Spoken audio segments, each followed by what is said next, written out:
Mighty Morphin Power Rangers. When it comes to a franchise that's made up a huge part of not only my childhood, but also the childhoods of so many others, Mighty Morphin Power Rangers made that impact. It is the one show that for 5 and later on 6 young actors that would forever be their ticket to immortal fame, even if they still don't act to this day. So much of an impact that next year we'll be receiving a film adaptation of Mighty Morphin Power Rangers, which I know we're all excited for, but the real question is, will it be any good? I don't know, maybe it will. But for now, let's just focus on the Power Rangers through video games because that's what I know best. Now, over the years, there have been many adaptations of the Mighty Morphin Power Rangers through video games, which is the main reason why I'm only going to focus on just one. Simply titled Mighty Morphin Power Rangers. Wonder if this will be any good. Let's find out. It's Morphin Time!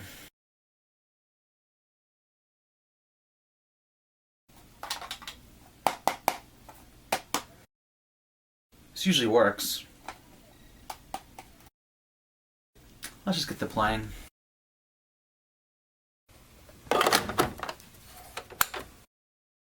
So the game starts up to the sound of the traditional Power Rangers theme song, which sounds satisfactory, but how will the rest of the game play out? It begins with a shot of our heroes looking up to the sky as Rita Repulsa just sitting there as the city of Angel Grove is up in flames. Believe me, had it not been for the city being on fire, I wouldn't have thought there would be any point as to what's going on. So now we're at the character select screen to a selection of 5 of the original characters, which means no Tommy. Yeah, I know, there's some sad fans out there. Well, since there's 5 main stages in the game, let's use all 5 of the Rangers for each round, starting with my boy Blue, Billy. The first level, area begins and no, we've been through this before. I'm calling it a level. So, we begin the first level and it takes place in the city, you know, that city that was supposedly on fire. So, the main core of the game is a side-scrolling beat-em-up game, which is always nice. The graphics and music are good, as well as the controls. They're nice and simple, as we go around fighting Rita's endless army of putty patrollers. As for Billy, when did he ever have hair like that?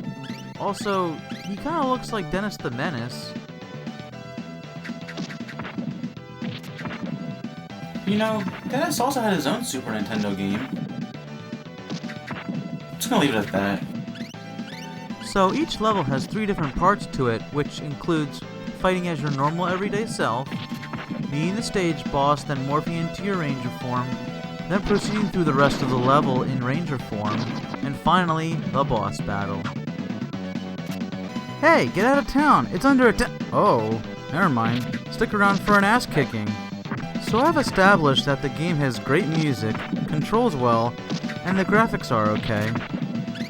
So I guess I could just end the review here, I suppose. Or I could go deeper into it. Eventually you'll make it up to the halfway point of the level, and the first boss of the game appears, and it's Bones. Good to see they're using monsters from the original show, so the source material is spot on. So now it's Morphin Time. Call upon the power of the Triceratops, and we can now fight as the Blue Ranger. For the rest of the level, we'll be in Ranger form. Each Ranger carries around their signature weapon, and also has their own bomb attack, which is a one-time deal per level, unless you pick up one from inside this here cooler, which may also contain a first aid kit. But trust me, save the bomb for the boss battle. You'll be much more useful there. Okay, since when did Rita hire birds to take care of her dirty work? Looks to me like there's been a big budget cut in Rita's putty fund. Eventually, you'll make it to Bones for a one-on-one battle. He moves very fast and attacks fast as well, but you'll soon catch on to his attack patterns. Just watch out for any readying of the sword. Pull back, then go in. Eventually, he'll break away his arms and start bouncing around shooting fireballs. This part isn't too hard. Just keep slashing away till he's nothing but a head. Then just unleash your bomb, assuming it's safe if you're a smart person. From there, Bones will be destroyed, and the fight will be won. From here, you will receive a password, then move on to the next level when you're ready. Wow, I'm so happy that the password is short, sweet, and to the point. Well, let's get a move on to the next level. For this level, let's play as Kimberly, the Pink Ranger. This level starts us out at the park. A park that has guns popping out of the trees looking to end us. I find that a little weird that someone took the time to stick guns up there. You know what? Come to think of it, this is kind of like every other video game cliche. You know, all the goofy ones that have us asking all these questions. For example, what's with the random barrel being thrown over here? We just walked from that direction, so who's throwing the barrel then? Is it the edge of the TV screen doing it? These really do become consistent thoughts that your captain thinks about very often. I mean, I don't really leave my room, so what the hell else am I going to do at my time? Oh yeah. Pretty soon you'll reach the halfway point of the level and meet up with the gnarly gnome, which means it's Morphin Time. Glad to see it works for you. So, now we make our way into this factory here where more hazards and enemies await the Pink Ranger. Hazards like these metal traps looking to slice and dice our ranger as we ascend to the top. I just realized something else. Anyone ever see the Pink Ranger use her bow? 9 times out of 10, the Rangers just combine their weapons into one mighty super weapon. One might say, a mighty Morphin weapon. What the hell is this? What's with the random flaming scraps of metal falling from the ceiling? Is the roof going to come crashing down here? Do we need water, or do we just let that mother burn? At least that would take care of the gnome problem. Okay, now, how am I supposed to get up here? Is this for real? Oh, I see. You just wall jump your way up. Taking notes there, Nikki? You see that? That's called a wall jump. After a series of more jumps and hazards, we finally make it up to Gnarly Gnome. His main strategy is to teleport all around the room, unleashing a series of attacks. Be careful of his rake though. It will deal a huge chunk of damage with just one hit. Really? It's only the second level and the difficulty went up significantly. All because of a gnome's deadly rake. After a bit more of the fight, Gnarly Gnome will switch up his strategy and begin rapidly teleporting all over the room. The only time he will stop is when he launches an attack. Oh boy, moves faster than Speedy Gonzales. Oh no! Oh, come on with that stupid-ass rake! Thankfully, if you died during a boss battle, the game will just start you there again. However, be aware that if you used your bomb already, you won't be given another one. Either way, you'll eventually catch on to Gnarly Gnome's pattern and how to put him in his place. Simply stay on one of the center platforms and swing when he appears. Do this until the battle is won.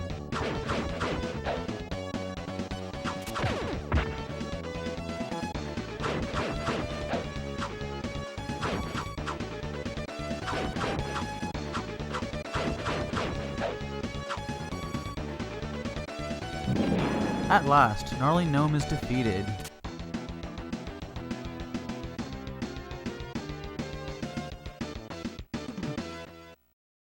Well, that boss certainly was a handful.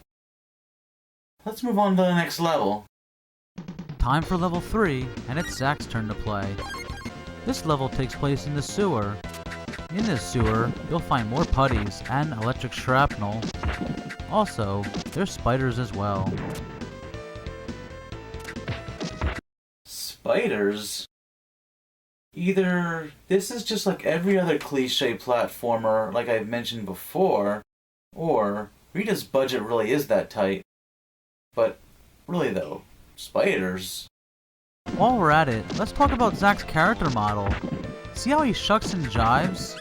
It's kinda racist if you ask me. What's this, a chicken leg? That didn't even appear in the game until the black man showed up. Super racist game right here. Pretty soon, you'll meet up with the 3rd level boss, Eye Guy, which means it's Morphin Time. Was there really a putty holding a spiked shield just sitting there waiting for me to show up? Why don't they go after you at all? Must still be in training. Wait, where am I supposed to go? Oh, okay. You just wait for the ground to explode. Looks like it's time to go swimming. Never knew the ranger suits let you breathe underwater. Something new every day. I find it funny that the putties just casually walk around underwater, which oddly enough makes sense. Oh, but the underwater blades? Now, what kind of sewer has that in it? Then again, what kind of sewer has any of this going on? At long last, it's time to take on Eye Guy. His battle is super straightforward. Just dodge the eye beams, hack away at him until he's nothing more than one big eye. Hit away at that, and the battle will be won.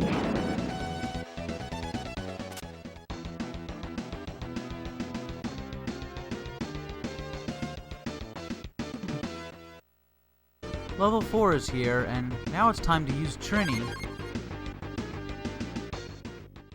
This level takes place in a luxury hotel. Now, why Rita would want to terrorize a hotel for just baffles me. I also have to say that at this point in the game, it's all starting to feel repetitive. It doesn't matter how much the levels appear to be different. Nothing as far as gameplay goes does anything different to spice things up. Now, I've already mentioned that I do like this game, but that doesn't mean that it's perfect. You see, on top of gameplay being repetitive, it can be also way too easy, which in my opinion doesn't fit the philosophy of games from back in the day where they were challenging and would hand you your ass on a platter, but nonetheless were fun to play and instant classics. This game, not as memorable. Well, here I am nitpicking at this game, but there's bigger problems on our hands. The key one being this hotel's chandelier problem. What kind of hotel has exploding chandeliers? Only in Angel Grove. Seems like they couldn't afford to put in a high-quality door either. Unbelievable. You hit it so hard, it crumbles into nothing. We're at the halfway point where we meet up with the genie for a split second before it's Morphin Time, and he of course runs off. Oh, what a surprise. Moving along, we get taken on an elevator ride to the top. What's the worst that can happen?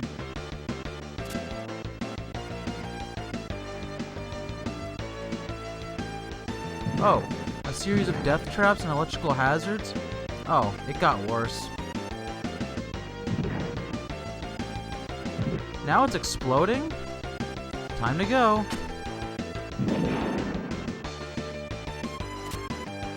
So, now we continue our trek along the high-rise, and we actually have a mini-boss fight, which is the only one in this game. No worries. Just keep hitting it, and it will eventually fall, allowing you to move on to the battle with the genie.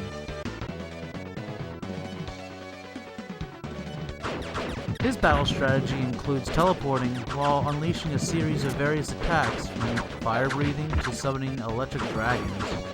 Well, let's take him down.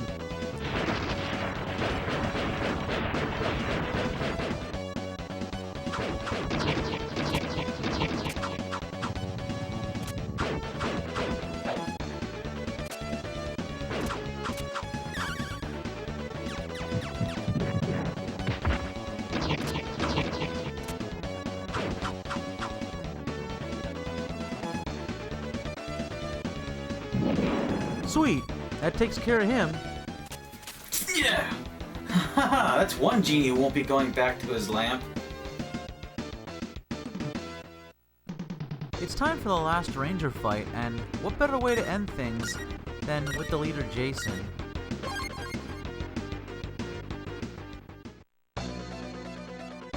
This level takes place in a cave, and this is where things get a little bland.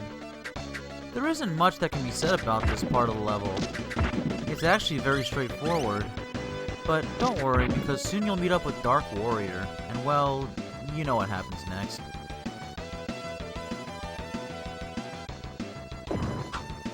Okay, now let's continue to go deeper into the cave. The random barrels are back again. Wow, the edge of the TV screen really wants me dead. Did Rita seriously make an arrangement with the TV company in her quest for world domination? Whatever. Just continue your descent and very soon you'll end up in Dark Warrior's underground base.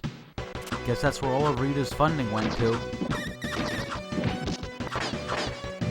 Well, everything but the doors. Soon you'll end up in an area that has a giant laser of destruction. What the purpose of this remains unclear, but as soon as you hear that siren, prepare to duck because no one is safe. Not even the putties. You even get the pleasure of knocking one of them into the laser. It's like that scene from the latest Fantastic Four movie. You know, when Doom gets knocked into that beam. Yeah, that awful movie. Of course, the only way to destroy the beam is with your bare hands. They don't call these rangers mighty for no reason. Chip away at the laser and soon you'll find yourself going up against Dark Warrior. Immediately, he'll start bouncing all over the place and disappear in a puff of smoke. We don't have a lot of health, so we gotta be careful. Oh no! Game over. Man! Now I have to start that entire level all over again. Thank God for the unlimited continues. Not that it matters anyway, since it took this long for a game over to pop up anyway. Either I'm that good at video games, or this game is just too easy. I'm pretty sure it's just too easy. Anyway, let's get back to Dark Warrior.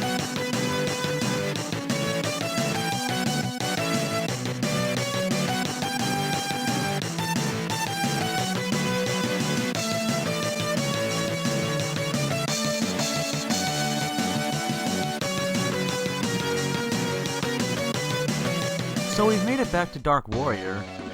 This time we won't let him win.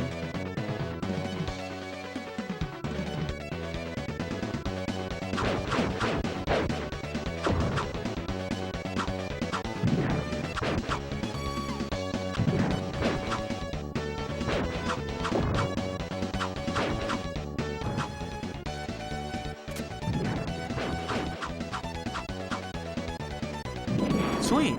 This time we got him!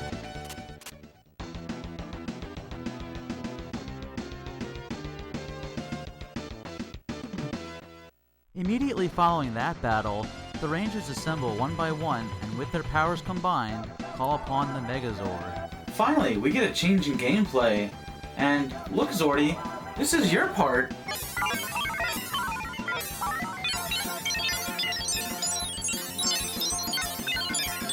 I know, right?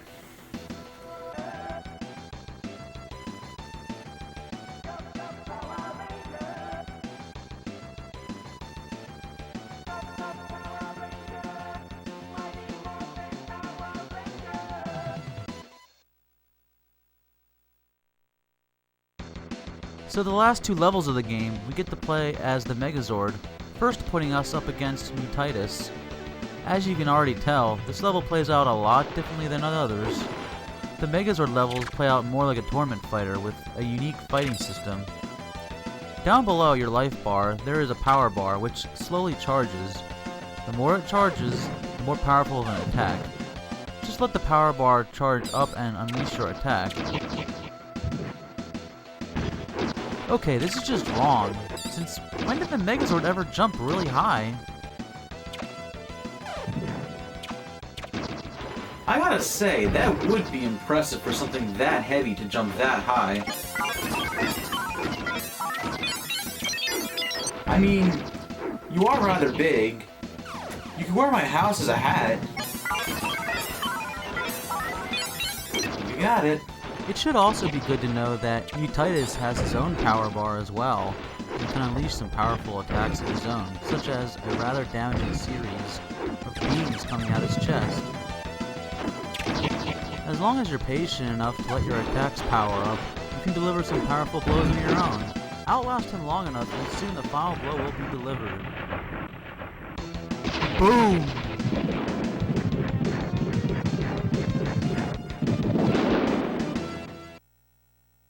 At last, it's time for the final battle, which takes place on the moon, where Rita's base is, where Cyclopsis awaits. The battle is the same idea, but Cyclopsis is much harder. No matter, we'll just charge up our attack and let him have it.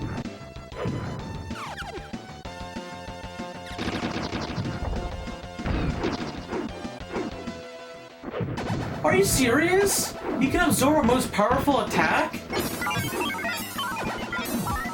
I want your opinion, I'll ask for it.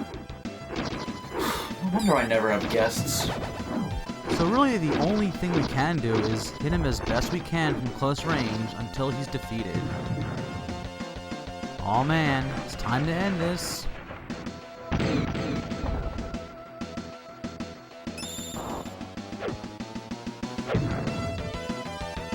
Really? You have to beat him again? This time it's even trickier with his new armor. No matter, we're determined to win.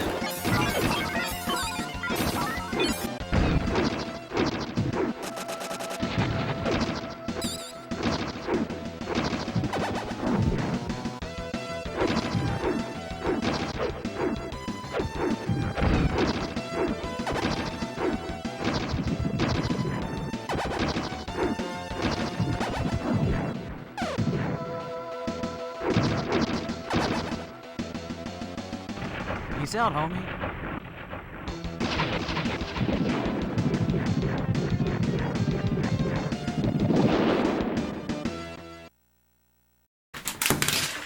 I did it! If you say so. So the game is now beat and our heroes take their victory lap and... Is it me or does Zach's character model look a bit racist? Yeah, even in this clip, I can't help but think that the creators of this game must have been rather racist. Also, why are Bulk and Skull hanging out with the Rangers uninvited? In conclusion, the game is okay, but it does have some big flaws. First off, the game was a bit too easy for a huge portion of the game. And the only other real problem I can think of is that it's only a one-player game. I mean, come on, the Super Nintendo definitely had the technology to support two-player side-scrolling action. Either way, I like this game, and maybe you will too, or maybe you just won't think it's worth the time. This has been your captain. Till next time, gamers.